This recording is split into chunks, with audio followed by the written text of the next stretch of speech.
যেটা নিয়ে আজ গোটা বাংলাদেশ উত্তল, গোটা বাংলাদেশ উত্তল বিরাজমান করছে।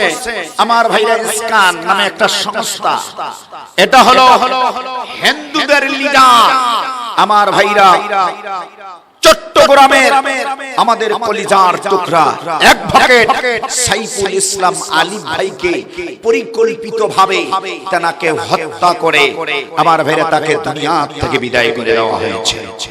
আপনারা দেখেছেন ফেসবুকে, ইন্টারনেটে অ্যাডভোকেট সাইফুল ইসলাম আলী ভাইয়ের জানাজার নামাজে লক্ষ লক্ষ জনতা, আল্লাহু আকবার বলুন।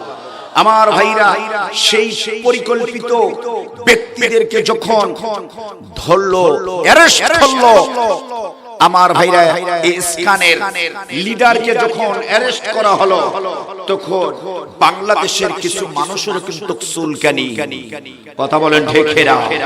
এই 15.5 বছর এই ইসকানের সদস্যরা, ইসকানের লিডারেরা আমার ভাইরা গোটা বাংলাদেশে এরা ত্রাস করেছে, কথা বলুন ঠিক না? এরা করেছে ত্রাস, এদেরকে দিয়ে কাম ঘটাইছে, আর দোষ দিয়েছে হলো জামাত বিএনপি। এই কথা বলেন না কেন? দোষ দিয়েছে কার? জামাত বিএনপি।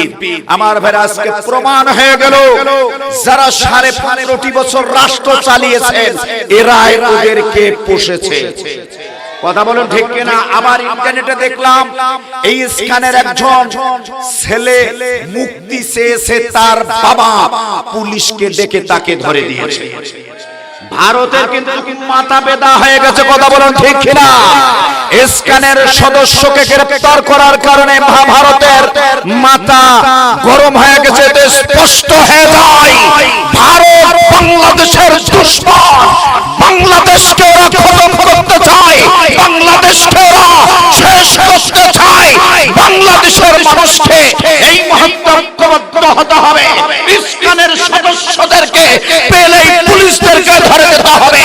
ইসকানের সংবিধান, ইসকানের দলের যে নিবন্ধন আছে, এই নিবন্ধন বাতিল বাংলার জমিনে করতে হবে, করতে হবে। এদেরকে বাংলাদেশে ইসলাম দেওয়া যাবে না, যাবে না, যাবে না। কারা কারা রাজি আছেন? দু হাত তুলে আল্লাহর দরবারে দেখাও।